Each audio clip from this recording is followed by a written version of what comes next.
Bien, bonjour à tous. Alors, on reprend les choses. Vous avez la feuille d'accompagnement? Très bien. Bon, nous avons vu la dernière fois, en examinant la position de Brian Ellis, à quel point il pouvait être tentant de considérer que toutes les propriétés sont dispositionnelles, peut-être même essentiellement dispositionnelles. Et donc d'embrasser une forme d'essentialisme dispositionnel comme celui qu'il préconise. Donc peut-être qu'il importe aujourd'hui de reprendre un peu nos esprits et de voir si cette approche, qui a bien des mérites, ne comporte pas aussi tout de même pas mal de difficultés, dont j'examinerai aujourd'hui certaines avant de les reprendre la semaine prochaine en abordant plus précisément la question de la manière dont nous devons entendre les relations entre disposition et loi. Donc commençons par les fleurs, commençons par les mérites de l'essentialisme ou dispositionnel, ou ce que certains appellent même le pandispositionnalisme, c'est-à-dire la thèse selon laquelle toutes les propriétés seraient non seulement dispositionnelles, mais même peut-être essentiellement dispositionnelles. Bon. Plusieurs avantages évidents sont en effet à mettre à son actif. Bon, le premier que nous avons évoqué est logique et linguistique.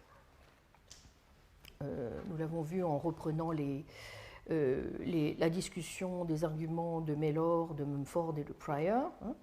Il semble bien possible d'analyser, en tout cas, tous les prédicats sous la forme de conditionnels, quelles que soient quand même les difficultés, mais en conséquence, et même si cela est ardu, de donner une analyse dispositionnelle, peut-être bien de toutes les propriétés, y compris si on accepte la position de Mellor, donc même de la triangularité. Vous vous souvenez ? Bon. Donc de propriétés qui, d'emblée, nous apparaîtraient plutôt comme des propriétés catégoriques. Mais plusieurs autres mérites de l'approche dispositionnaliste, d'ordre épistémique, scientifique et métaphysique, semblent tout aussi peu contestables, même si ils ont fait l'objet, on va le voir, d'attaques musclées. Bon. Donc, l'avantage métaphysique est évident aussi, naturellement, parce que il est toujours avantageux en métaphysique comme dans la vie de faire des économies. Or, si le monisme dispositionnaliste est juste, eh bien, alors rien ne nous oblige à accepter quelque dualisme ontologique que ce soit, et en termes de coût, donc nous y gagnons, puisque nous parvenons à une ontologie plus parcimonieuse, sans rien perdre, en termes de portée explicative. Mais deux autres mérites de l'approche doivent plus particulièrement retenir notre attention. Le premier, qui nous tient à cœur dans le cadre du défi de l'intégration que nous souhaitons relever, c'est de rendre paradoxalement plus intelligible notre accès cognitif au monde. Je m'explique. S'il est vrai en effet que l'expérience d'une propriété passe nécessairement par celle des pouvoirs que cette propriété confère aux objets qui la possèdent, et que l'observation présuppose une relation causale entre un observateur et ce qu'il observe, alors l'accès épistémique aux objets suppose des propriétés causalement efficaces, en d'autres termes, des pouvoirs. Si nous ne faisons l'expérience des propriétés que par leurs effets, et la différence entre elles que par les différents effets qu'elles produisent sur nous, alors, de fait, il faut que les propriétés soient efficaces. En d'autres termes, que ce soit des pouvoirs causaux. Deux éléments semblent en effet déterminants. L'impact causal de la propriété sur l'observateur, nécessaire à son expérience, le rôle causal de la propriété relativement aux autres propriétés en général.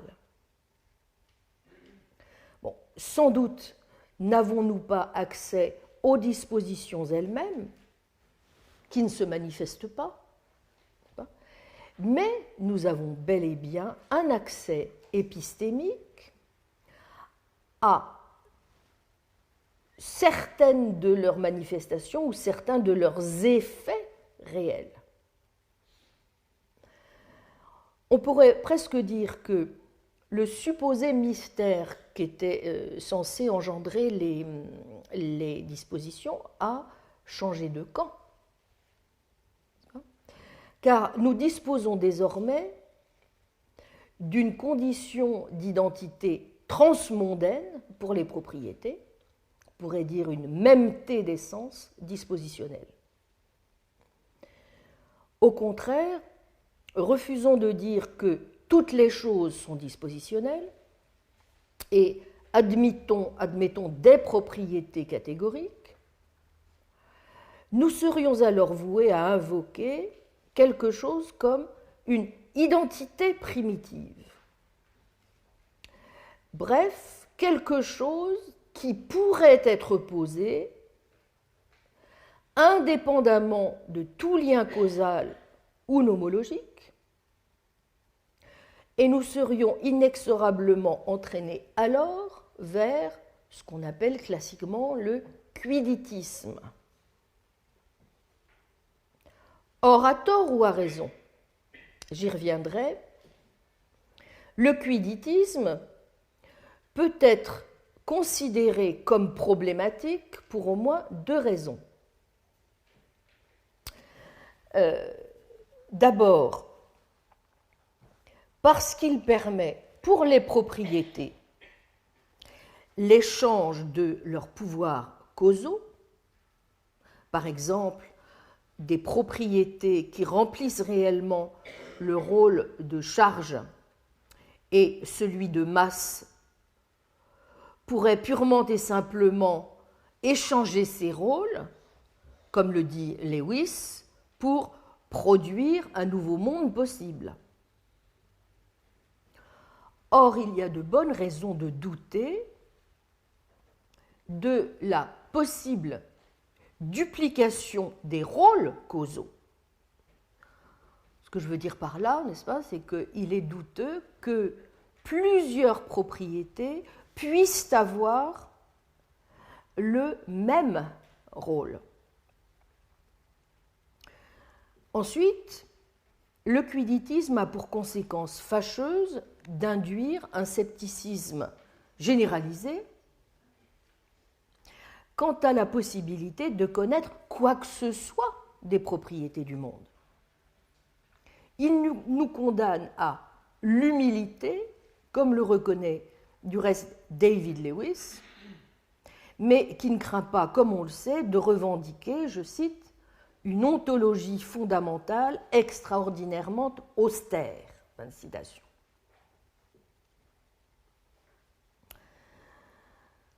J'aurai l'occasion de revenir sur cette humilité louisienne qui, à bien des égards, est très proche finalement de l'humilité kantienne. Souvenons-nous en effet du point de départ quand même louisien que j'avais évoqué en partie la semaine dernière. Pour Lewis, tout ce qui existe dans le monde, si tant est que nous le découvrions un jour, nous le connaissons non pas par un contact expérientiel ou observationnel direct, mais par la théorie scientifique finale qui, par le biais des termes théoriques, ce qu'on appelle, je ne vais pas rentrer là-dedans, des Ramsey phrases, des énoncés Ramsey, qu'elle utilise doit, ou du moins devrait, en fournir l'inventaire exhaustif. Or, outre les réserves qu'elle suscite sur la possibilité d'une telle duplication ou d'un tel échange par les propriétés de leurs pouvoirs causaux, et sur le réalisme humien peu robuste des propriétés qu'elle implique, vous voyez qu'une position comme celle de Lois a donc aussi pour conséquence négative sur le double plan métaphysique et épistémologique de semer de sérieux doutes sur la possibilité qui serait la nôtre d'avoir un accès cognitif à de telles qualités pures ou propriétés catégoriques intrinsèques du monde avec lesquelles, rappelons-le, chez Lewis, nous n'avons pas de contact causal direct, puisque nous ne disposons que des termes théoriques, précisément, pour y faire référence. Il est donc, a priori assez douteux, que l'humilité lewisienne, donc je le répète, qui est admise, n'est-ce pas, par son auteur, mais qu'il ne trouve pas problématique, quand bien même elle se distinguerait, ce qui reste encore justement à essayer de voir, de l'humilité kantienne, soit une position vraiment désirable pour qui veut pouvoir apporter, comme c'est notre objectif, une solution convaincante au défi de l'intégration et éviter en particulier toute solution qui pourrait nous rapprocher de l'idéalisme. Bref, je serais tenté de dire que l'austérité nominaliste serait épatante si elle était tant soit peu payée de retour. Mais il semble bien décidément, non seulement qu'elle soit contraire à nos intuitions communes, mais qu'elle ne nous permette même pas d'éviter l'obscurité et le scepticisme généralisé. Alors, qui paie en définitive le prix métaphysique le plus exorbitant? Mais il y a un quatrième mérite de l'approche dispositionnaliste, et il nous tient aussi à cœur. C'est, semble-t-il, d'être plus en accord, nous l'avons vu, avec ce que la science semble nous dire aujourd'hui du monde. Puisque nous sommes nombreux à penser, sans doute, le monde, toujours sur le mode des catégories cartésiennes ou humiennes, c'est-à-dire que quand nous pensons aux objets, comme je l'ai dit, nous avons bien tendance à d'abord penser à des configurations spatiales, à des choses dures, massives, dotées d'une forme, résistant à la pénétration ou au déplacement, donc à des choses ou à des propriétés que, sans hésiter, nous tendrions à plutôt caractériser comme des bases catégoriques. Et pourtant, vous vous souvenez aussi, comme je l'ai dit, c'est un point qu'avait déjà noté Leibniz, si vous prenez l'étendue ne peut être comprise qu'en relation avec telle autre propriété qui soit à même de définir les limites de la chose. La dureté va de pair avec la résistance, la masse n'est connaissable que par ses effets dynamiques, et qui ne se souvient aussi des paradoxes auxquels conduisait la conception dite passiviste, concernant par exemple l'origine du mouvement et du changement, ou encore des conséquences fâcheuses d'une théorie de la causalité, s'agissant par exemple des problèmes de ce qu'on a appelé les causes par absence. Intuitivement, semble donc plus convaincant le paradigme de l'activisme ou du dynamisme, de ce que Rom Harry a appelé le paradigme de Van Helmont, selon lequel les objets sont intrinsèquement actifs ou ont des pouvoirs intrinsèques. Il permet en effet de comprendre plus naturellement, en somme, comment l'action est provoquée par des propriétés intrinsèquement efficaces, les pouvoirs de l'objet. Et qui plus est, une fois n'est pas coutume, la physique semble donner raison à nos intuitions. Comme nous l'avons vu la semaine dernière, l'un de ceux qui défendent le mieux le dispositionnalisme, Brian Ellis, en tire un argument pour développer ce qu'il appelle un dispositionnalisme essentialiste scientifique. Bon. Il fait remarquer que le monde que les sciences de la nature se donnent aujourd'hui pour but de décrire est un monde, vous vous en souvenez, hiérarchiquement structuré en espèces naturelles, d'objets, mais aussi d'événements et de processus, recouvrant un domaine bien plus large que celui traditionnel des objets ou des substances. Incidemment, je relisais ces jours-ci, parce qu'il ne faut jamais oublier de relire les bons auteurs français. Quand vous relisez des textes de Bachelard ou de Gilbert Simondon, notamment L'individu et sa genèse physico-biologique, il y a chez Simondon toute une série de thèmes que j'ai eu plaisir à retrouver et dont certains, qui m'avaient marqué, mais je ne me souvenais plus à quel point ils étaient encore absolument réutilisables dans les réflexions que nous faisons aujourd'hui sur ces questions. Donc je ne saurais trop, même si le livre est difficile à trouver, je ne saurais trop vous recommander de relire ce bon auteur.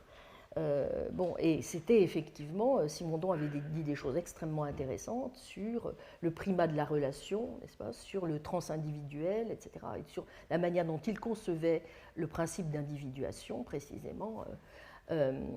Donc, si j'ai le temps un jour, j'en parlerai un peu plus en détail, mais en tout cas, je pense que c'est une lecture que cela vaut toujours la peine de faire, n'est-ce pas ? Bien, même si évidemment il y a toujours chez Simondon aussi un petit peu de la marquise, mais il y a des analyses d'une rigueur tout à fait remarquable, donc il ne faut pas hésiter à se précipiter dans ces textes.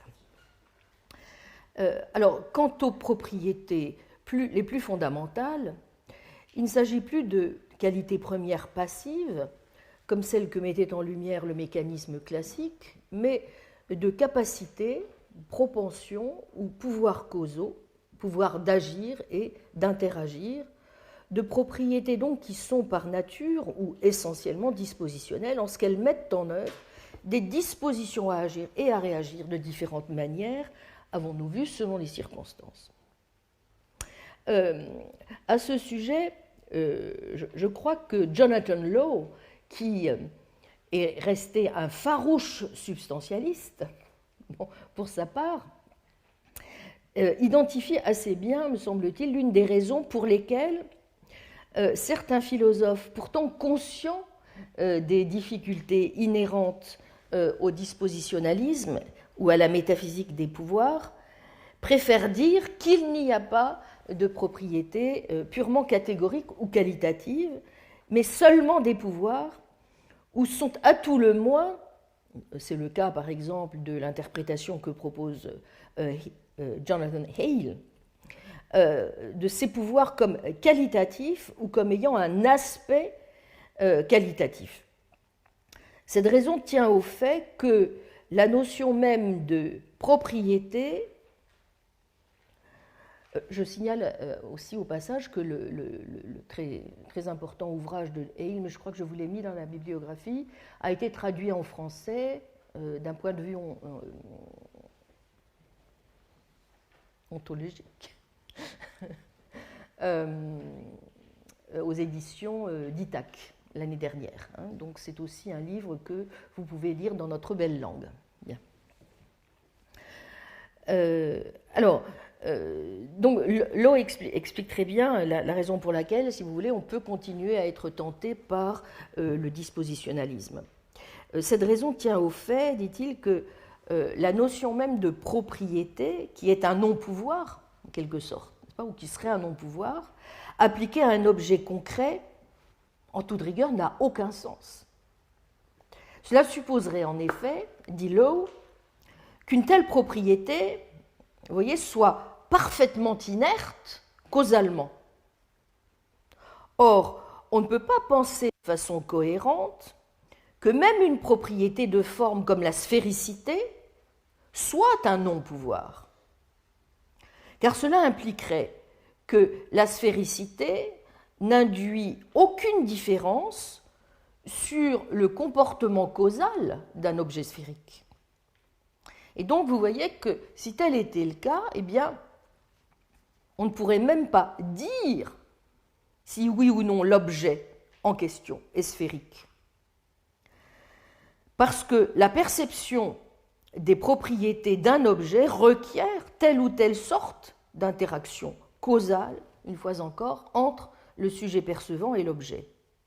D'où l'idée qu'une partie de ce que c'est d'être un objet sphérique, ou si vous voulez une partie de l'essence de la sphéricité, bien, consiste bien dans les pouvoirs qu'a un objet en vertu de sa sphéricité. Par exemple, le pouvoir de rouler sur un plan incliné ou de projeter une ombre circulaire lorsque l'objet est illuminé sous le bon angle, ou de paraître sphérique, tout simplement, à une personne dotée d'une vision normale. Et vous voyez, je crois que, comme nous l'avons dit la semaine dernière, c'est pour cette raison que quelqu'un comme Ellis tend à penser que les dispositions, au fond, ne dépendent pas ontologiquement d'autres propriétés. Au contraire, et j'avais souligné la tonalité aristotélicienne et leibnizienne, les choses fondamentales du monde, finalement, sont essentiellement actives et dynamiques. Ce ne sont pas juste des objets passifs qui obéiraient aveuglement au commandement de Dieu, comme le croyaient la plupart des philosophes du XVIIe et du XVIIIe siècle, un monde de choses uniquement doté des attributs d'étendue et d'impénétrabilité, sur le modèle des univers cartésiens ou lockéens.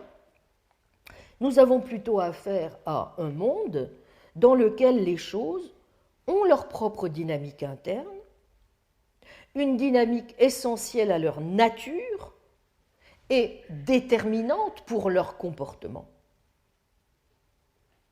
Mais si toutes les choses sont essentiellement actives et réactives, cela signifie qu'au niveau le plus fondamental, ce qu'elles sont intrinsèquement disposées à faire est ce qui fait d'elles le genre de choses qu'elles sont. Et donc leur identité comme membre de telle ou telle espèce dépend de la manière dont elles sont ainsi disposées à agir. Et c'est pourquoi, vous vous souvenez, Ellis considérait par exemple qu'un électron, ce n'est pas quelque chose dont l'identification pourrait se faire indépendamment de ses pouvoirs causaux. Un électron, tout au contraire, ce qu'il est disposé à faire, la manière dont il est disposé à interagir avec des champs ou d'autres particules, c'est ce qui fait de lui le genre de chose qu'il est. Une particule, en d'autres termes, est un électron si et seulement si elle est disposée à se comporter comme telle.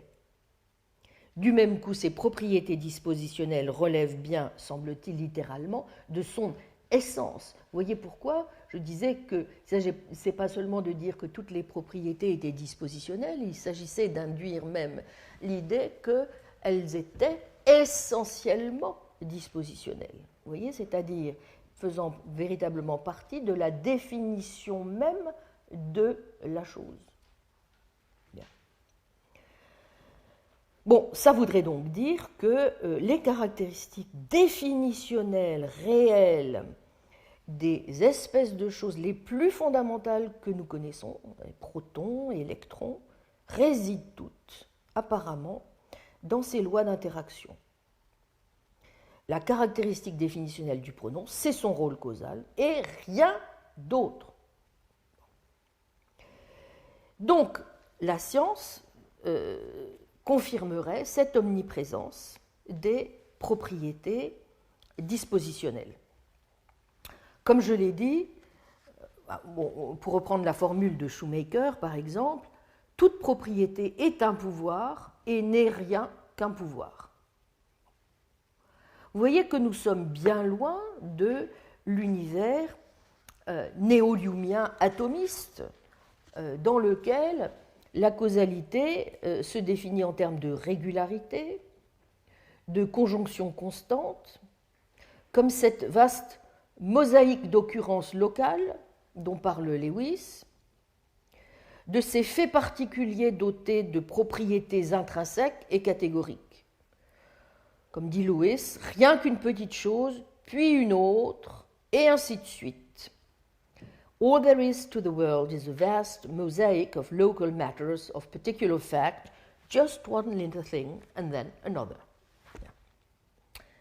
Nous partons de ce que nous livre la géométrie, un système de points qui ont entre eux des relations externes de distance spatio-temporelle, des points de l'espace-temps lui-même peut-être, ou de points de matière, éther ou champ, ou des points des deux à la fois. Et ces points se trouvent localement.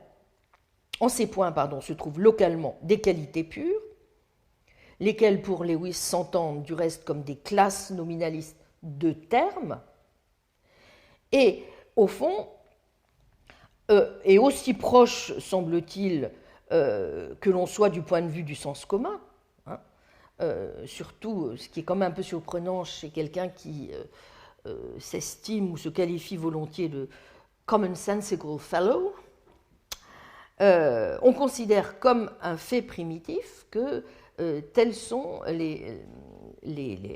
est la manière dont les choses se présentent, sans d'ailleurs, vous voyez, juger nécessaire de le justifier ou de l'expliquer. On dit que ce sont là des propriétés intrinsèques parfaitement naturelles et qui constituent une base minimale pour caractériser le monde complètement.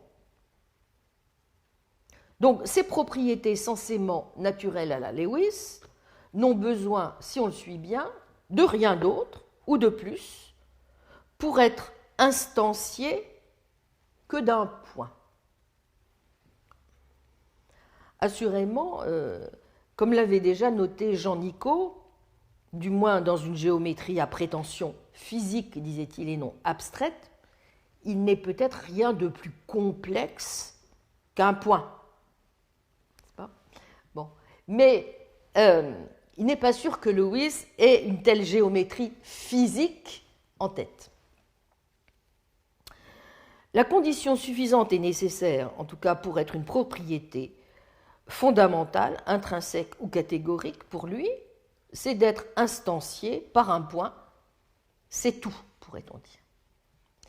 L'essence d'une propriété est ici, vous comprenez bien, parfaitement indépendante de la capacité qui est la sienne à entrer dans des relations causales et à figurer dans des lois. Le monde, au niveau fondamental, eh bien, se ramène à un arrangement de qualité sur lequel tout le reste survient. La distribution entière des propriétés physiques fondamentales est ce qui constitue, en d'autres termes, ce qu'on pourrait appeler le ciment des choses dans tout l'espace-temps. C'est ce qui est la colle lewisienne, drôle de colle, pour organiser la distribution des propriétés. Elle se ramène, vous le voyez, en vertu d'un principe de combinaison libre, à un réseau de relations spatio-temporelles entre des points, et c'est cette combinatoire parfaitement contingente, au niveau général, mais aussi particulier, de qualité pure, de propriétés intrinsèques et catégoriques, qui sert et suffit, selon Lewis, à unifier cette mosaïque pour en faire un monde possible. Il en est ainsi, quelle que soit la distribution des propriétés physiques individuelles, instanciées en un point ou une région de l'espace-temps, laquelle n'impose aucune restriction aux propriétés physiques instanciées ailleurs. Vous comprendrez que pour ma part, je ne puis m'empêcher d'avoir quelques réserves sur la qualité de la colle. Comment fait-elle tenir ensemble tous les morceaux du puzzle? Et qu'est-ce qui le fait exactement tenir? Je crois qu'on peut déjà mesurer la fragilité justement de ce ciment à la lumière de la lecture critique que proposent précisément de faire certains dispositionnalistes, notamment Ellis, mais aussi Alexander Bird dans son livre Nature's Metaphysics, de la conception des lois qui découle d'une telle vision néo-humienne de la nature. Car l'approche dispositionnaliste semble en effet avoir une autre vertu épistémique de taille, celle de rendre compte de manière une fois encore bien plus intelligible que dans un modèle humien ou léwissien, mais pas seulement, des lois de la nature. Mais comme justement c'est une question extrêmement complexe, je réserverai l'examen de cette question pour la prochaine séance, car elle nous prendra au moins une bonne séance. Bien. Donc, vous voyez que les mérites du dispositionnalisme ne sont apparemment quand même pas minces, et ils sont même tellement importants, assurément, qu'on peut se demander pourquoi il se fait que tout le monde ne se soit pas rendu à cette position. Je ne vous cache pas que pendant un temps, j'ai beaucoup eu de mal à résister moi-même à la tentation et qu'il m'a fallu un certain temps pour quand même réussir à me départir de tout ce que cette position avait d'attirant. Bien. Bon, ce qui m'a fait un petit peu déjà, comment vous dire, réagir, c'est quand je me suis aperçu qu'un réaliste robuste comme David Armstrong, tout catégoricaliste qu'il soit, n'est-ce pas, il reste quand même réaliste, ce qui me paraît être une attitude a priori de santé mentale. Bon, à considérer que précisément il n'était pas possible de soutenir jusqu'au bout, n'est-ce pas, une attitude de ce genre. Donc je crois qu'il faut aussi raison garder, reprendre nos esprits et essayer de voir, en les approfondissant, les objections qu'on peut faire à l'endroit du dispositionnalisme. Et c'est ce que nous allons faire en distinguant notamment les objections susceptibles de s'adresser à toutes les formes de dispositionnalisme, de celles qui, en fonction des versions ou des degrés d'engagement qu'en proposent leurs défenseurs, n'auront peut-être pas la même teneur, ni peut-être non plus la même portée. Je pense que ce faisant, cela va nous permettre aussi en creux de commencer un peu à mieux dessiner les contours de ce que pourrait vouloir dire un réalisme des dispositions, en d'autres termes, de voir ce qui peut être éventuellement préservé, n'est-ce pas, des mérites incontestables du dispositionnalisme, du moins à mon sens. Donc, de voir donc peut-être jusqu'où la thèse selon laquelle toutes les propriétés, ou presque, y compris les plus fondamentales, sont dispositionnelles, tout en remédiant à certains de ces défauts, par ailleurs, assez peu contestables. Et c'est ce à quoi je voudrais donc maintenant un petit peu plus m'acheminer.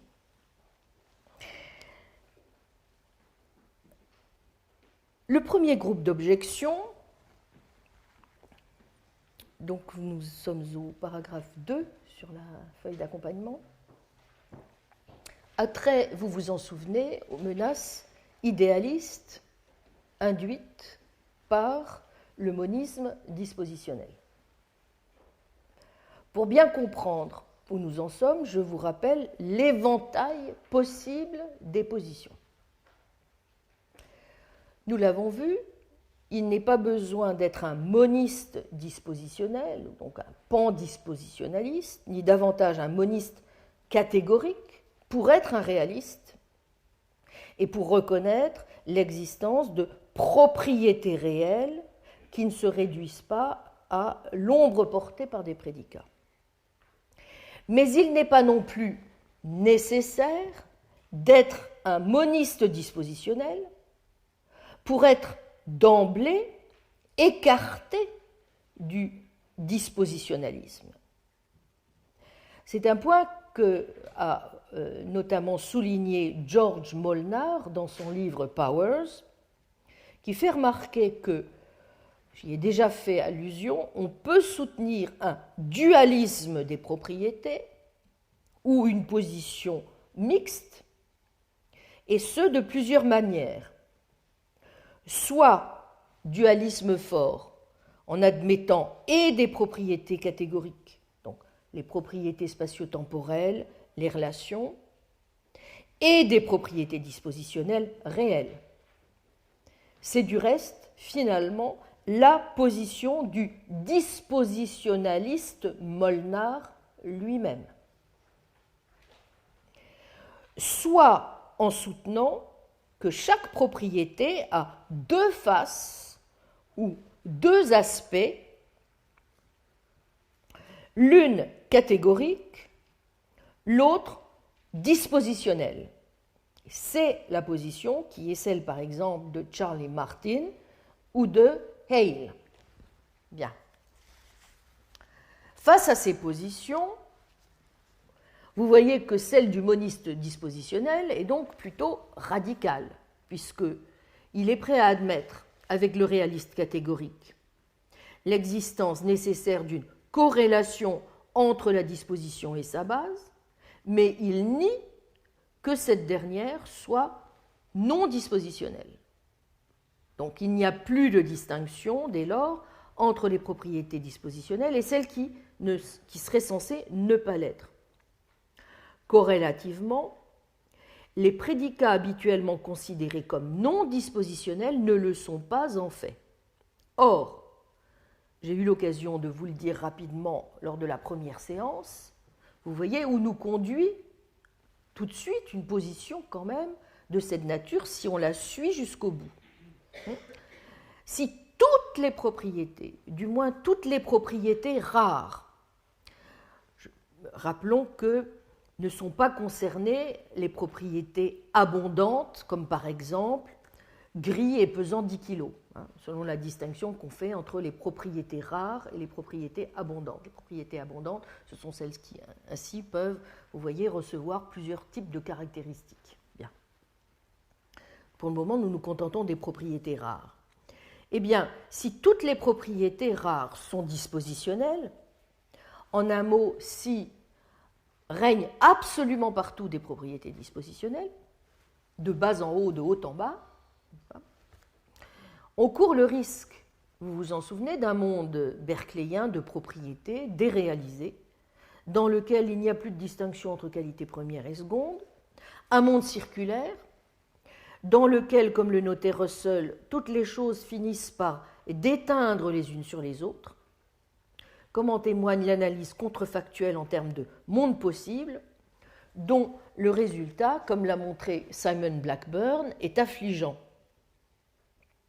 Si on suppose, dit Blackburn, qu'un monde est entièrement décrit par ce qui est vrai dans les mondes voisins, alors toutes ces vérités à leur tour s'évanouissent dans des vérités relatives à d'autres mondes encore plus voisins. En conséquence, il n'y a plus de vérité nulle part. Nous avons donc affaire à un monde incohérent. Le texte de Blackburn que j'évoque, c'est Filling the Gap, qui a été repris dans ses essais sur le quasi-réalisme, que j'ai dû vous mettre dans la bibliographie aussi, me semble-t-il. Donc vous voyez que nous aurions affaire à un monde incohérent, ne semble plus applicable le concept de vérité, et nous avons aussi affaire à un monde fantomatique, puisque c'est un monde dans lequel l'objet contient toujours en lui de manière essentielle, comme le dit Armstrong, une référence à une manifestation qui ne s'est pas produite. Il pointe en direction de quelque chose qui n'existe pas. Et Armstrong objecte à Ellis, par exemple, que de tels pouvoirs causaux intrinsèques sont, dit-il, des propriétés maïnondiennes et, à ce titre, contestables. En principe, dit-il, il pourrait y avoir des pouvoirs causaux qui se trouveraient n'avoir jamais l'occasion de s'exercer. Or, si de telles propriétés n'ont pas de base catégorique comme le croit Ellis, de tels pouvoirs ne peuvent se définir que par les rapports qu'ils ont avec des objets non existants, c'est-à-dire avec le genre de circonstances qui les déclencheraient et le genre de manifestations qui en découleraient. Vous le savez, c'est un point que j'avais noté, l'intentionnalité, que Brentano tenait pour une marque distinctive du mental, dirigée vers les objets ou les états de choses inexistants, n'est-ce pas, a été considérée justement pour certains une marque non pas tant du mental que du dispositionnel. Vous voyez, c'est-à-dire qu'on rapproche carrément l'intentionnalité de la dispositionnalité. Bon, autrement dit, une menace pèse donc en permanence sur le pandispositionnalisme. Si toutes les propriétés rares ne sont que des pouvoirs, toute distinction sérieuse se perd entre les pouvoirs et leurs manifestations. On peine alors à se figurer un événement réel, ou pour le dire en termes scolastiques, le monde ne passe jamais de la puissance à l'acte, rien n'arrive jamais, selon le slogan fameux du « bagage toujours prêt, voyage jamais fait », c'est ainsi que je traduis « always packing, never traveling ». Bref, si toutes les propriétés rares ne sont que des pouvoirs, la relation entre les pouvoirs et leurs manifestations seulement potentielle, voire qui ne se produit jamais, n'est-ce pas, devient quelque chose de totalement mystérieux. Puisque nous sommes confrontés en quelque sorte à un monde qui non seulement ne passe jamais de la puissance à l'acte, mais où rien jamais n'arrive, selon l'objection classique de l'actualisme mégarique. Or, il se peut sans doute, c'est un point que note fort innocemment Armstrong, qu'il n'y ait là aucune contradiction, mais c'est quand même là tout de même un monde assez incroyable. Irréel, incohérent, incroyable. Décidément, il ne fait pas bon vivre dans l'univers du dispositionnaliste. Et sans doute est-ce aussi d'ailleurs la raison pour laquelle, y compris chez ses partisans les plus convaincus, nous repérons souvent, quand nous lisons les textes, certaines stratégies de contournement que je m'étais amusée une fois à observer dans certains textes, dans certaines réponses notamment d'Alexandre Bird à Mellor. Et je me souviens, il y avait eu une conférence à Bristol sur cette question, causalité et disposition. Et j'avais fait observer à Bird que sa position était quand même, tout dispositionnaliste qu'il était, par moments il essayait quand même de rattraper les choses en faisant des pas de côté qui montraient tout de même qu'il percevait tout à fait les difficultés où la position pouvait mener si elle allait jusqu'au bout, n'est-ce pas ? Bon. Il aura l'occasion de présenter, Bird viendra en mai, dans le cadre d'un colloque qui se tiendra pas loin d'ici. Je pense qu'il sera intéressant de voir s'il a un petit peu modifié ou pas justement sa position là-dessus. En tout cas, celle qui est la sienne dans Nature's Metaphysics, c'est toujours une position dispositionnaliste quand même très, très, très ferme. Bien. Mais je crois qu'il a mis malgré tout aussi de l'eau dans son vin. Bon. J'y reviendrai tout à l'heure.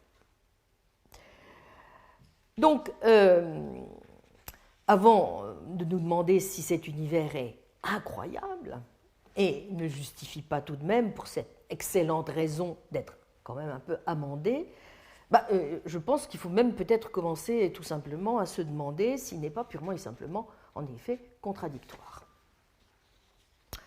Alors, je crois que là, une première critique que nous pouvons faire est évidemment une critique qui porterait sur le caractère, pourrait-on dire, vaporeux des dispositions. Si on admet en effet qu'un pouvoir implique une relation à une autre propriété qui peut elle-même ne pas être instanciée, alors il semble que l'on fasse référence à un état de choses simplement possible, et peut-être donc insuffisamment solide pour soutenir ou compléter la réalité de la première. C'est une remarque que fait dans son livre Bird, page 99. Peut-on ainsi accepter que quelque chose de réel dépende, autrement dit, vous voyez, de quelque chose de non réel? En vérité, on notera tout d'abord que considérer, selon la formule utilisée par Robinson, qui a beaucoup travaillé, Howard Robinson, sur la question justement de l'idéalisme, considérer un monde de pouvoir comme trop peu substantiel pour être crédible suppose une conception de la réalité qui, malgré tout, refuse tout statut autre que mineur au possible. Et c'est le cas que l'on souscrive au réalisme modal et que l'on admette l'existence de possibilités non actuelles uniquement dans d'autres mondes que le monde actuel, ou que l'on adopte une forme aiguë ou mégarique d'actualisme, et que l'on refuse purement et simplement un tel concept en allant jusqu'à nier, comme le notait Aristote, qu'une chose puisse agir autrement qu'en agissant, par exemple qu'un maçon ait le pouvoir de construire s'il n'est pas actuellement en train de le faire. Mais au fond, n'est-ce pas là restreindre aussi considérablement le champ du possible dans le réel que de considérer que la relation entre le pouvoir et sa manifestation aurait alors trop de potentialité et pas assez d'actualité ou de réalité? Comment refuser d'admettre la réalité, y compris sur le plan causal, de certaines possibilités non réalisées? Comme je l'ai dit, n'est-ce pas parce que la possibilité que ce vase se brise est bien réelle, du fait de sa fragilité, que cela me conduit à prendre des précautions pour le manipuler? Supposons qu'en le refroidissant, je fragilise un objet qui n'était pas auparavant fragile, puis que je le réchauffe à nouveau et qu'il ne le soit plus.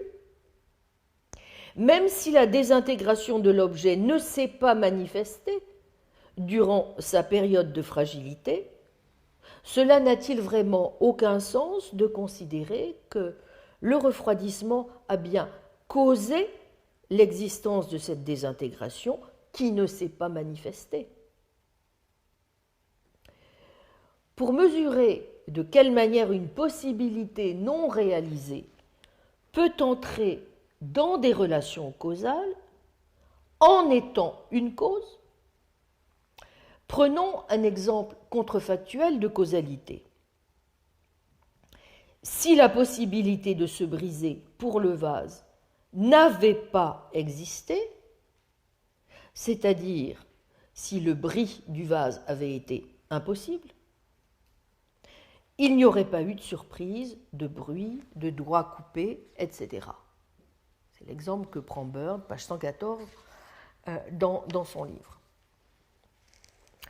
Alors, ce n'est pas dire qu'il ne faille pas distinguer, toutefois, plusieurs manières dont on peut concevoir, ou dont s'effectue même de fait, la relation entre la disposition et sa manifestation.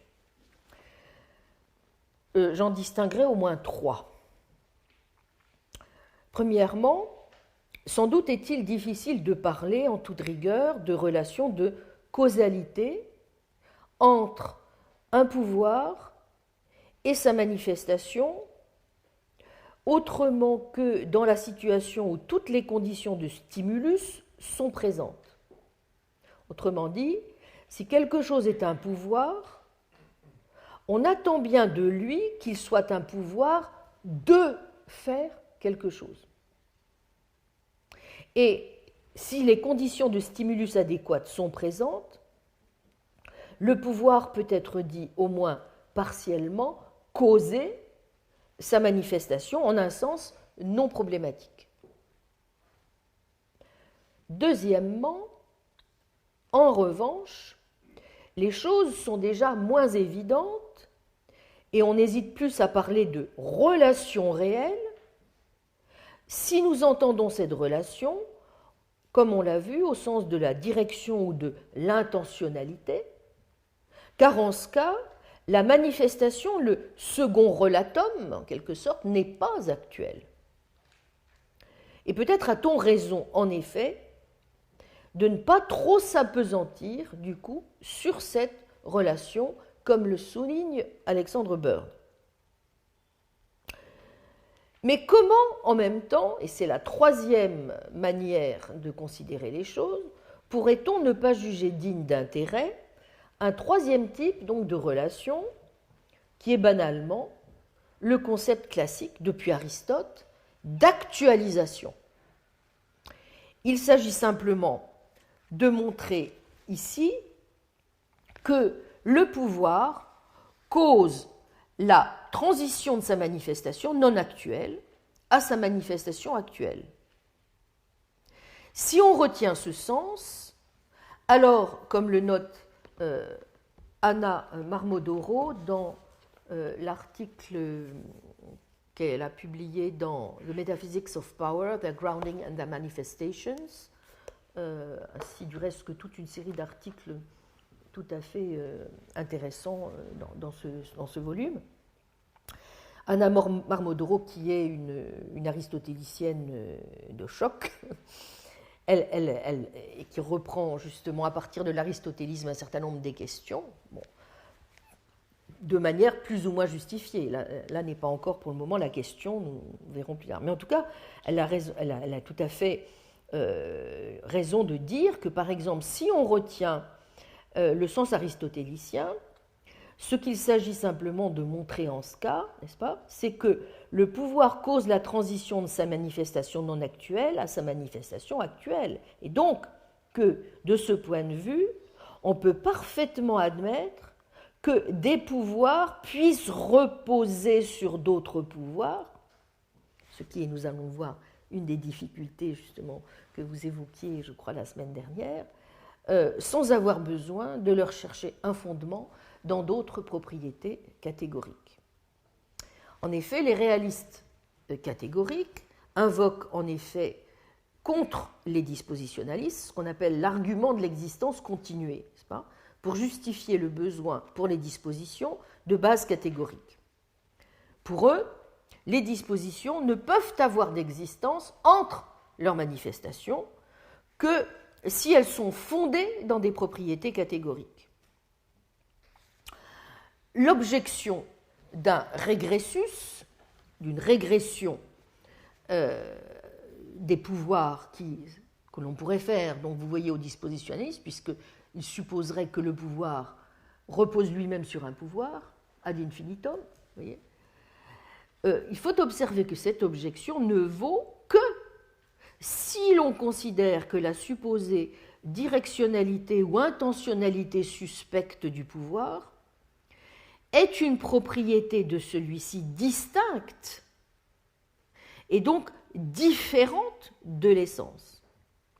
Mais ce que rappelle Anna Marmodoro, c'est que, en réalité, nous ne sommes pas, dans le cas aristotélicien, en présence de deux entités. Il n'y en a qu'une seule. Pour éviter toute régression, comme Aristote l'avait montré, il faut et il suffit qu'une entité soit en quelque sorte son essence, en d'autres termes, qu'elle n'ait pas comme propriété l'instanciation de son type essentiel, mais plutôt qu'elle soit identique à celle-ci. Métaphysique 1032a 2.4. Toute chose et son essence sont une seule et même chose, d'une manière qui n'est pas seulement accidentelle. Bien. Prenons une allumette dont nous disons sans hésiter, au demeurant, qu'elle est inflammable. Si nous la frottons, elle brûle. Ici, pas de problème. Nous comprenons la relation comme causale puisque sont présentes, vous voyez, les conditions de stimulus, le frottement et la manifestation, brûler, du pouvoir, inflammabilité.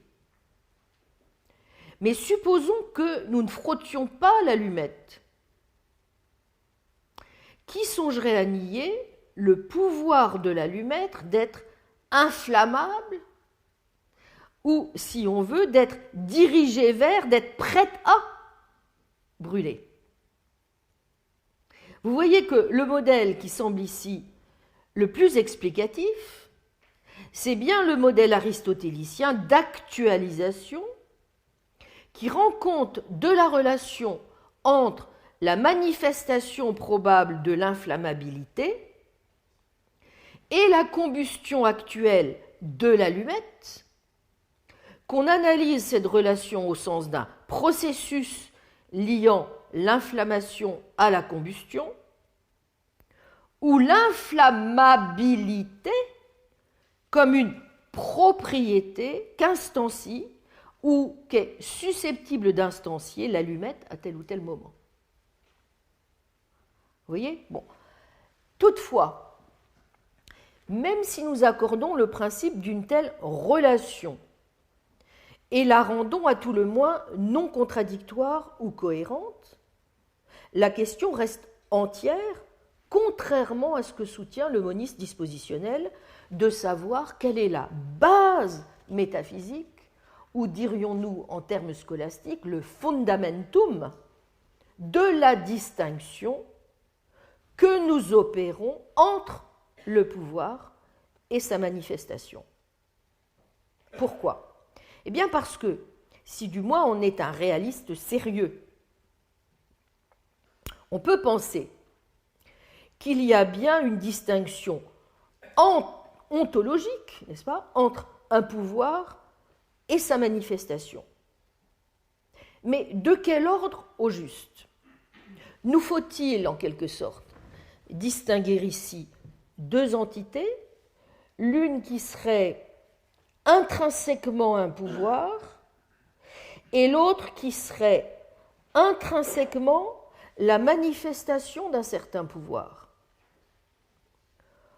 Auquel cas, la relation, vous le voyez, purement accidentelle, serait constituée par les propriétés intrinsèques de ces relata, ou, comme on dit aujourd'hui, surviendrait sur elle, ou bien peut-on envisager, ce qui, on l'accordera, est cette fois peu aristotélicien, que ce qui permet la relation entre deux entités est ce qui détermine le caractère des relata comme pouvoir et comme manifestation de ce pouvoir. Auquel cas, les critères d'identité des pouvoirs comme de leur manifestation seraient donnés, vous le voyez, non pas par leurs propriétés intrinsèques, mais de manière purement relationnelle. Je reviendrai plus tard sur cette question, car c'est sans doute dans cette direction que j'irai moi-même, dans la deuxième, n'est-ce pas ? Bon, je voulais simplement vous faire sentir dès à présent qu'on avait finalement un éventail de choix possibles, n'est-ce pas ? Sauf que il faut trouver les arguments qui permettent plutôt d'aller dans un sens que dans un autre, n'est-ce pas ? Donc, mais bon, je pense que nous devrons étendre autrement dit la perspective du relationnisme au-delà de la question même des propriétés intrinsèques. En tout cas, vous voyez bien que le moniste dispositionnel ou le pandispositionnaliste règle le problème en disant que, d'une certaine façon, il est d'emblée résolu. Je crois que c'est sûrement évacuer un peu vite une difficulté qui se présente du reste à tout dispositionnaliste, fût-il plus disposé à pencher vers des intuitions dualistes, et que ne satisfait pas davantage une solution qui viserait simplement, au fond, à ramener le problème de la base à un problème de distinction aspectuelle, à la Martin ou à la Hale, voire purement sémantique ou conceptuelle, entre le pouvoir et sa manifestation. Mais, si vous le voulez bien, approfondissons un peu les choses et revenons sur cette question d'une possible régression vicieuse ad infinitum. Si toutes les propriétés sont des pouvoirs, alors leurs manifestations en sont aussi.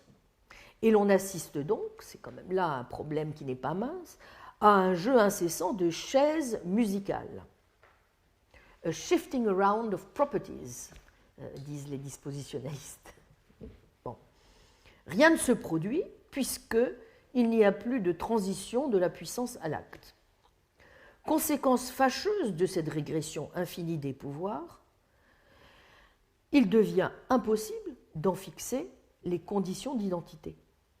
C'est une objection très forte, je crois ici, de Jonathan Law. À plusieurs reprises, il revient sur cette objection et elle n'est pas, en effet, une objection qu'il est facile d'évacuer d'un revers de main. Les objets n'ont de pouvoir que si l'on peut connaître ou reconnaître quand des changements se produisent, ce qu'ils ont en l'occurrence le pouvoir de produire. Pour reconnaître que des changements se sont produits, il faut donc reconnaître des propriétés, n'est-ce pas ? Mais si ces propriétés ne sont rien que les potentialités elles-mêmes, chargées de contribuer aux pouvoirs causaux, eh bien nous avons à l'évidence une régression à l'infini vicieuse. Donc, à supposer que l'idée ne soit pas incohérente, serait-elle vraie que nous ne pourrions jamais connaître la moindre propriété ? Or, le modèle n'était-il pas censé précisément éviter cette conséquence jugée inhérente au modèle catégoricaliste ? Vous vous souvenez ? Bon, alors je crois qu'évidemment, il y a deux manières possibles de répondre à la difficulté. Je crois en effet que la critique repose sur deux présupposés épistémiques dont Alexander Bird, avec la sagacité qui le caractérise, évidemment, n'a pas pu manquer d'observer qu'elle n'allait pas de soi. D'abord, que les pouvoirs étant par nature inobservables, ne peuvent avoir d'effet causal. Même un pouvoir qui n'est pas observable, comme nous venons de le dire, peut être réel, sans quoi nous ne protégerions pas les prises électriques pour empêcher les enfants d'y mettre les doigts. Ensuite, se loge ici une conception erronée de la connaissance elle-même, comprise comme une chaîne constituée d'étapes auxquelles nous devrions, pour chacune d'entre elles, avoir un accès épistémique. Mais savoir n'est pas savoir que l'on sait. Et les conditions de fiabilité, de sûreté de la connaissance ou de la croyance vraie justifiée, qu'on est certes censé attendre d'une chaîne épistémique, sont d'une toute autre nature que ce que prétend décrire un tel processus. Je n'ai pas le temps aujourd'hui d'en parler. Pour ceux d'entre vous qui m'ont fait l'amitié de suivre le cours de l'an passé, je pense que ceci éveillera quelque chose, n'est-ce pas ? C'est évident que si on admet un processus d'enquête sur un modèle un petit peu différent de celui-là, de celui qui est présupposé, on n'est pas du tout obligé de tomber à ce moment-là dans la difficulté qui est reprochée aux dispositionnalistes. Si l'observabilité n'est pas un gage de réalité, et s'il n'est pas nécessaire pour être dans un état de connaissance, de savoir qu'on l'est, point aussi que souligne en permanence Timothy Williamson, dans son livre sur la connaissance, alors l'accusation de régression perd beaucoup de sa force. Vous voyez ? Bon. Alors, plus sérieuse semble être quand même l'objection selon laquelle l'approche dispositionnaliste ne fournirait pas de bons critères d'individuation des pouvoirs. Le problème, en effet, comme l'écrit Law, semble être, je le cite, qu'aucune propriété ne peut avoir son identité fixée parce que chaque propriété doit son identité à une autre, qui à son tour la doit à une autre, et ainsi de suite, d'une manière qui, de façon très plausible, engendre soit une régression à l'infini vicieuse, soit un cercle vicieux. Howard Robinson a une objection du même type. Voici ce qu'il dit. Tout objet réel doit posséder une nature déterminée. C'est le premier point. Deuxième point, la nature d'une puissance est donnée par ses manifestations. Elle dépend de ce que sa manifestation soit déterminée. Mais cela conduit à une régression si la manifestation est toujours un nouveau pouvoir. Une séquence infinie de manifestations constitue de l'indétermination. Partant, si une puissance doit être déterminée, il faut que quelque part dans la chaîne des manifestations, on parvienne à une propriété qui n'en soit pas une. Fin de citation. Alors, on peut toujours répondre à la difficulté en invoquant une distinction que l'on pourrait faire entre deux concepts. D'une part, le concept d'identité de nature, d'autre part, le concept d'identité d'essence. Et on pourrait faire remarquer que si la critique vise en effet l'identité de nature, certes elle est exacte, mais en un sens elle est inoffensive.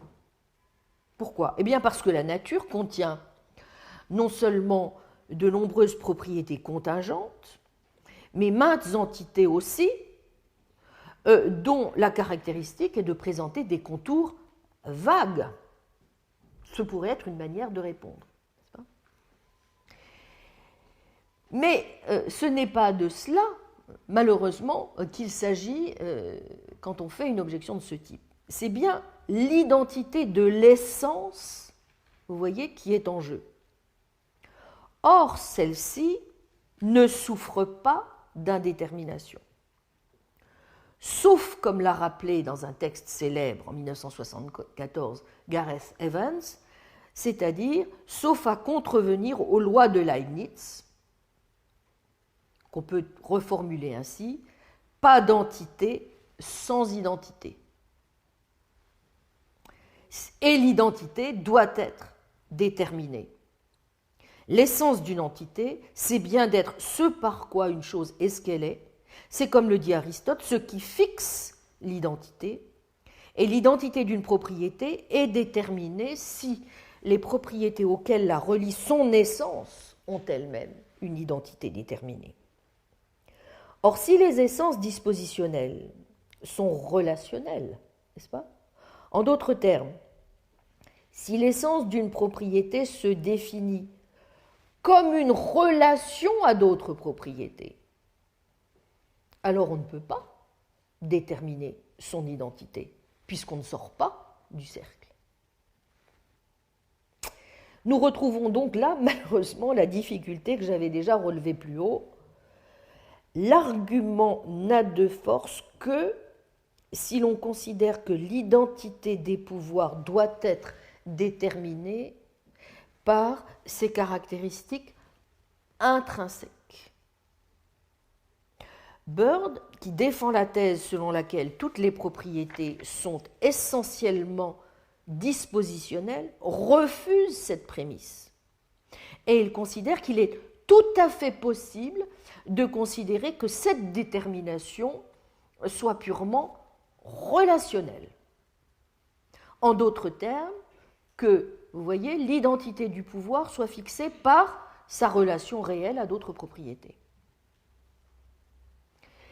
Si l'on veut défendre le dispositionnalisme en évitant l'objection grave, naturellement, de l'impossible fixation de l'identité, il n'est donc pas impossible que l'on ait intérêt, c'est ce que j'essaierai de montrer, à s'orienter, une fois encore, vers une analyse de ce genre.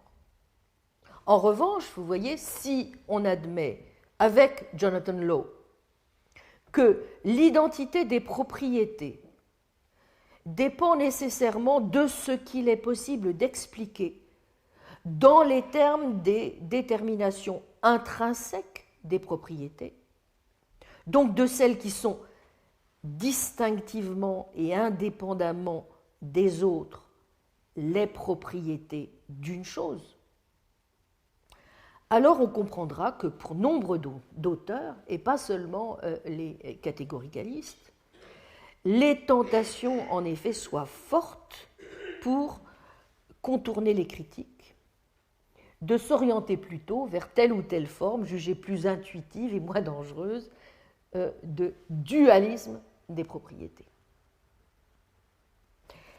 Peut-on donc finalement échapper à la magie ? Malheureusement, je ne crois pas. Je ne crois pas que aucune des solutions que j'ai essayé en essayant de rattraper le dispositionnaliste aux branches, que j'ai essayé, eh bien, ne peut pas satisfaire un dispositionnaliste et ne peut pas davantage, encore moins, satisfaire un réaliste des dispositions pour des raisons que nous avons déjà vues donc en partie, mais sur lesquelles je reviendrai parce qu'il y en a encore malheureusement d'autres.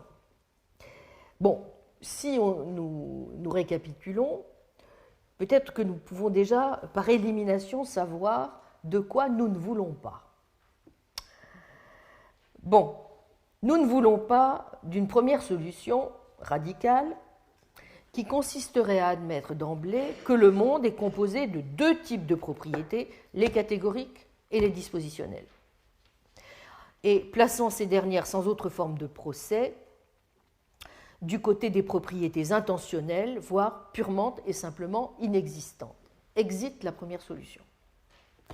La deuxième, nous n'en voulons pas non plus, c'est la deuxième qui est, si on veut, dans le sillage du catégoricalisme armstrongien, et qui supposerait que nous adoptions une voie modale en considérant qu'en définitive, un prédicat dispositionnel ne désigne vraiment une propriété réelle que si, à la différence par exemple de la fragilité ou de la rougeur, il a une base catégorique simple, avec laquelle on peut alors identifier la propriété apparemment dispositionnelle. Une troisième option, mais tout aussi peu convaincante dans l'optique réaliste que nous recherchons, serait de considérer que l'objet aurait en quelque sorte deux propriétés, par exemple la fragilité et une de ses bases. Mais, comme j'ai déjà eu l'occasion de le dire, ce qui devient très difficile à comprendre à ce moment-là, c'est la relation de F à ses bases, qu'on peut difficilement comprendre si ce n'est en disant que F est au moins identique à l'une d'elles. Or, quelle sera de F ou de B la cause, par exemple, des effets de la fragilité de A, tel que le fait que A se brise si on le fait tomber? Ne sont guère plus convaincants, quatrième option, les efforts visant, pour expliquer le lien entre F et B, à dire que F est la propriété de second ordre, vous vous souvenez, c'était la position de Prior notamment, consistant à avoir l'une des propriétés de premier ordre qui sont ses bases. Alors c'est vrai que de ce point de vue, le dispositionnalisme, qui est une cinquième option, est une position plus courageuse, n'est-ce pas? Puisqu'au fond, elle consiste, pourrait-on dire, à avaler la pilule et à soutenir que la régression n'a rien de fâcheux. Sans doute, toutes les propriétés dispositionnelles doivent-elles avoir une base, voilà qui est acquis, car elles doivent être des propriétés réelles de choses réelles.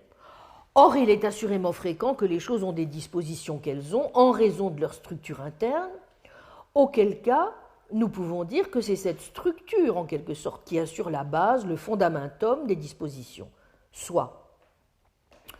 Mais pourquoi faudrait-il que cette base soit, en dernière analyse, non dispositionnelle? Comme l'observe Ellis lui-même, dont je vous signale au passage qu'il finit pourtant maintenant par se rallier à l'option précédente en faveur d'un dualisme des propriétés, comme on le voit dans le texte qu'il a publié justement dans ce dernier ouvrage de 2010, on ne peut exclure, sans faire de pétition de principe, c'est vrai, que la base d'une disposition n'inclut pas ultimement d'autres dispositions. Il se pourrait fort bien, écrit par exemple George Molnar dans Powers, que les dispositions d'un objet dépendent des pouvoirs causaux de ses parties aussi bien que de l'arrangement de celles-ci.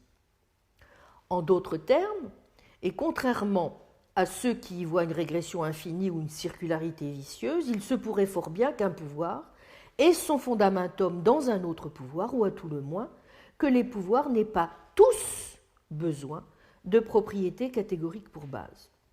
Bon, j'ai déjà évoqué quelques arguments métaphysiques aristotéliciens notamment, qui permettent d'asseoir en effet un tel argument. On peut y ajouter aussi, d'ailleurs, des arguments physiques. L'histoire des sciences ne montre-t-elle pas en effet sur ce plan que des erreurs sont possibles? Nous ne pouvons être sûrs, s'agissant de quelques dispositions prétendument non fondées, dit Stephen Mumford, qu'elles le soient authentiquement, ou bien qu'elles soient simplement une disposition ordinaire que l'on juge ultime en raison de l'état incomplet de la physique. Auquel cas, vous voyez, il serait tout à fait légitime d'accorder aux dispositions et pouvoirs le statut d'universaux réels, même s'il s'agit d'universaux non fondés, en quelque sorte. Je crois tout de même que cela nous oblige à des contorsions multiples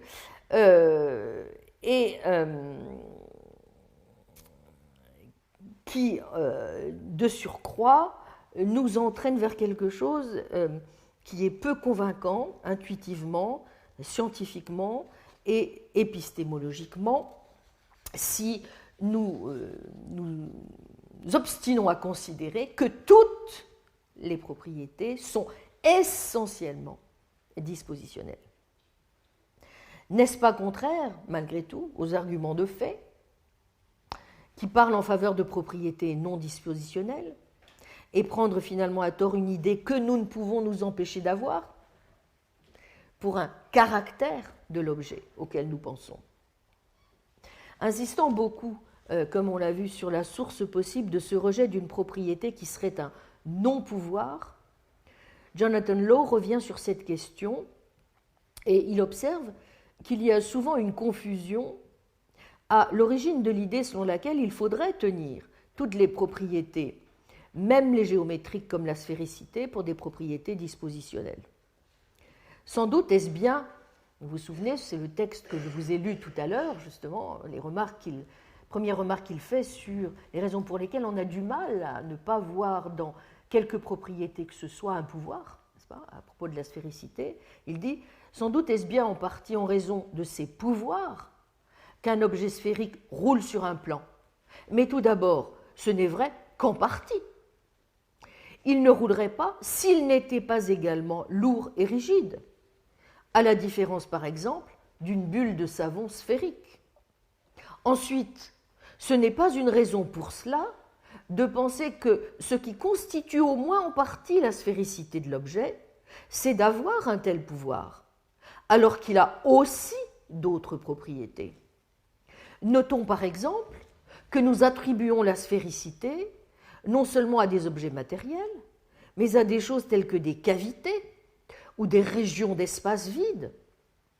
Or, cela n'a vraiment aucun sens de dire de ce genre de choses que, par exemple, elles rouleraient sur un plan incliné, si elles étaient lourdes et rigides. Car il est métaphysiquement impossible à ce genre de choses d'être lourdes et rigides ou simplement de rouler. Un contrefactuel de ce genre, dit Lowe, serait donc au mieux parfaitement vide. Bref, nous savons parfaitement bien ce que c'est pour un objet que d'être sphérique. Et cela n'a rien à voir avec de tels pouvoirs, mais plutôt avec le fait qu'il a une surface dont tous les points sont équidistants d'un point donné. La sphéricité comme telle est une propriété purement géométrique, complètement définissable en ces termes. On comprend parfaitement pourquoi, étant donné certaines lois de la mécanique, un objet doté de cette propriété, mais aussi rigide et pesant, a le pouvoir de rouler le long d'un plan incliné, alors que ce n'est pas le cas d'un objet cubique. C'est dans le texte qu'il a publié dans le recueil ici de 2010, page 19. Alors je pense que c'est sans doute, vous voyez, ces difficultés persistantes qui permettent de comprendre pourquoi la plupart des dispositionnalistes finissent par exclure tout de même du domaine des dispositions certaines propriétés. Comme je l'ai dit tout à l'heure, Molnar lui-même soutient par exemple qu'il y a des lois de symétrie fondamentale en physique qui échappent au domaine des dispositions ou des pouvoirs. Quant à Ellis, il finit aussi par estimer que les relations spatio-temporelles et les structures ne peuvent se ramener à des pouvoirs. En se démarquant d'ailleurs, dit-il, de Shoemaker et de Bird. Voici ce qu'il dit. Je ne pense pas que toutes les propriétés, ça c'est 2010, n'est-ce pas? Donc il a, vous voyez, un peu évolué dans sa position. Je ne pense pas que toutes les propriétés soient des pouvoirs causaux, ni même que toutes les propriétés dispositionnelles soient des pouvoirs causaux. Il y a des propensions telles que les probabilités de désintégration qui sont dispositionnelles, mais elles ne sont pas causales. Et il y a des propriétés catégoriques qui ne sont ni dispositionnelles ni causales.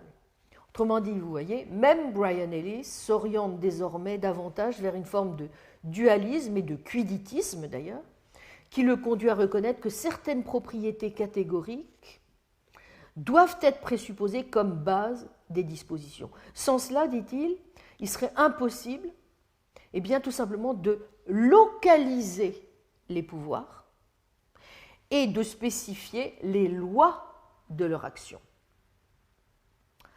Or, puisque ces propriétés sont de fait instanciées dans le monde actuel, cela semble une bonne raison de considérer que le pandispositionnalisme ne vaut pas, en tout cas, pas pour le monde actuel. À dire vrai, c'est un point sur lequel j'ai insisté tout à l'heure, même si Bird est celui donc, qui va, peut-on dire, le plus loin dans l'aventure moniste, puisqu'il a même essayé notamment, encore récemment, de donner sens à l'idée de structures affranchies des contraintes de l'espace-temps, vous voyez, dans un texte de 2009. Pardon. Et même s'il considère que sur ce point, une bonne partie des arguments invoqués devront être confirmés ou infirmés, en fonction de ce que pourra nous dire la recherche en physique, il admet les difficultés que pose toujours pour l'heure l'existence de certaines propriétés non dispositionnelles. En particulier, l'existence de lois qui ne semblent pas dériver, comme le supposerait le dispositionnalisme essentialiste de disposition. C'est le cas en particulier des constantes fondamentales, qui sont des faits nomiques inexplicables en termes dispositionnalistes, même si on peut malgré tout imaginer un monde dans lequel les valeurs de ces constantes seraient légèrement différentes, bref, suggérer comme possibilité épistémique ce que fait, vous en souvenez, Einstein, que les savants découvrent par exemple que G n'est même pas une constante fondamentale. C'est le cas aussi des lois de conservation et de symétrie, qui nous disent que toutes les interactions sont contraintes par des exigences de conservation, comme la masse-énergie ou le mouvement, et que l'univers déploie certaines symétries, au point du reste que certains estiment que ces lois reflètent l'essence du monde. Bon, Bird reconnaît que c'est là un point important et un important défi pour un dispositionnaliste, même s'il y répond en disant que les lois de la conservation ont quelque chose de tout aussi mystérieux en dépit de leur élégance mathématique, dit-il. Quant aux principes de symétrie, ce sont des méta-énoncés sur nos lois. La conservation de l'énergie correspond au fait que nos lois ne changent pas avec le temps. Mais cela pose tout de même question, s'agit-il de lois authentiques? Et si oui, comment devons-nous les comprendre? Ne peut-on envisager que les principes de symétrie et les lois de conservation relèvent de certaines caractéristiques de notre forme de représentation, plutôt qu'il ne s'agit de traits du monde, exigeant du même coup que nous nous en accommodions aussi dans notre métaphysique. C'est le cas encore, vous voyez, pour les propriétés qui effectivement posent problème, du principe de moindre action, qu'on a du mal à décrire dans les termes d'une relation entre un stimulus et la manifestation d'une disposition. Puisque le principe de moindre action d'un système présuppose qu'à partir de son état initial, c'est-à-dire étant donné les propriétés intrinsèques essentielles du système dans son état initial, plusieurs évolutions différentes sont possibles. Donc, le principe de moindre action s'entend donc comme une règle de sélection de l'une d'entre elles, mais il ne s'agit que d'une règle mathématique, pas de quelque chose qui dépendrait de l'essence d'une disposition. Alors que pour le dispositionnaliste essentialiste, une seule évolution, vous voyez, est possible, celle qui est fixée par les natures dispositionnelles essentielles des caractéristiques intrinsèques de l'état initial. Vous voyez ? Bon. Alors, sans doute, Bird a raison de rétorquer ici que s'il est naturel de dire que le principe de moindre action choisit une voie plutôt qu'une autre, parmi des tas de voies possibles, les mathématiques du principe ne montrent en rien que de telles voies soient métaphysiquement possibles. Le sens de possible, une fois encore, est ici purement logique et mathématique. Il suffit que l'on ne puisse déduire aucune contradiction de l'affirmation selon laquelle l'évolution du système suit une voie autre que la voie actuelle. En termes épistémiques, il se peut que les propriétés intrinsèques de l'état initial, autrement dit, ne rendent possible qu'une seule évolution en raison de l'essence dispositionnelle de ces propriétés. Néanmoins, c'est une manière de répondre, si vous voulez, en l'absence d'une connaissance complète de ces essences, il est possible que nous ignorions de quelle voie il s'agit. Bon. Donc un principe de moindre action est un instrument a posteriori censé donner la réponse, mais cela n'interdit en rien qu'il soit lui-même nécessaire, que le chemin actuel le soit aussi, et que ces nécessités découlent des essences, en ce sens inconnues, des propriétés intrinsèques de l'état initial du système. Bon, mais vous voyez, pour échapper à l'objection, et peut-être n'est-ce pas un hasard, Bird est obligé lui-même de réintroduire un principe d'ignorance des essences, et donc de recourir à ce qu'il critique, et presque le plus, par ailleurs, en l'occurrence, au quiddittisme. Donc, l'argumentation est extrêmement brillante et élégante et vraiment subtile, mais si c'est pour quand même parvenir sur le plan épistémique à une forme, au fond, d'humilité qui n'a rien à envier à celle de Lewis ou de Hume, je ne suis pas sûre qu'il soit totalement gagnant non plus. Bon, dans les autres cas de propriété, qui semblent bien aussi tout de même être un sacré caillou dans la chaussure du dispositionnaliste, bien, ce sont ces propriétés comme la masse qui obligent à faire intervenir une autre loi, en plus des lois issues des dispositions gravitationnelles.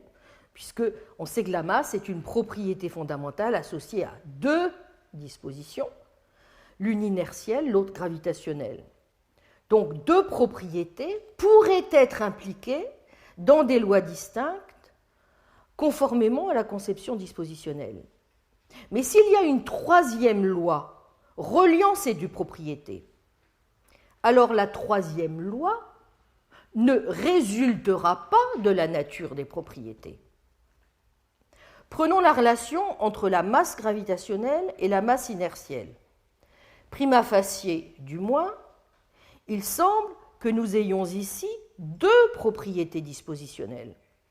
L'une dont l'essence est l'attraction mutuelle, l'autre, dirons-nous, dont l'essence est de gouverner la relation entre la force et l'accélération. Aucune de ces essences n'implique strictement l'autre. La masse gravitationnelle est analogue à la charge, à ceci près que la force pour la charge est répulsive. Mais la charge n'est pas reliée à la masse inertielle. Si on considère ces deux propriétés comme distinctes, on peut dire que tout corps possède l'une dans la même proportion exactement que l'autre. Autrement dit, on aurait bien affaire ici, vous voyez, à une loi qui ne serait impliquée par l'existence d'aucune propriété. Bon, Bird admet qu'en effet, sur ce point, il n'a pas de réponse satisfaisante à apporter et que, sauf à rejeter la conception de la masse employée dans la physique classique en faveur de celle que propose par exemple la relativité générale, c'est-à-dire qu'on pourrait dire que la masse et l'espace-temps forment une paire dispositionnelle réciproque, chaque point de l'espace-temps étant caractérisé par des propriétés dynamiques, c'est-à-dire sa disposition à affecter les propriétés cinétiques d'un objet à tel point, capturé dans le tenseur du champ gravitationnel à tel point. La masse de chaque objet serait alors sa disposition à changer la courbure de l'espace-temps, ce qui reviendrait évidemment à changer les propriétés dynamiques de chacun des points de l'espace-temps. Mais le principe d'équivalence d'Einstein qu'on aura ici reconnu n'est, admet Bird, que d'un secours, somme toute limité malgré tout, pour le dispositionnaliste, car la masse gravitationnelle et la masse inertielle se produisent séparément, en effet, dans les champs non gravitationnels. La leçon que tire Bird a le mérite, je crois, de l'honnêteté, que la physique présente un problème insoluble pour le dispositionnalisme, ou en vérité une résolution de ces problèmes est là quelque chose que devra déterminer la recherche à venir. Et il considère fort justement, je le cite encore, qu'une métaphysique qui ne serait ni confortée ni menacée par différents résultats possibles en physique serait en même temps trop éloignée de la physique pour avoir de l'intérêt. Fin de citation. Bon, le problème, comme vous le voyez, est alors le suivant. Devons-nous complètement renoncer au dispositionnalisme et à tous les mérites qu'il ne s'agit tout de même pas de passer totalement par la fenêtre, et notamment à la manière de prime abord plutôt convaincante dont il propose d'interpréter le lien entre les dispositions et les lois. Eh bien, avant de répondre à la question de savoir si les objections l'emportent ou non sur les mérites, ce sera donc à cette question qu'il faudra s'atteler la semaine prochaine. Voilà, je vous remercie pour aujourd'hui. Nous allons maintenant prendre quelques questions.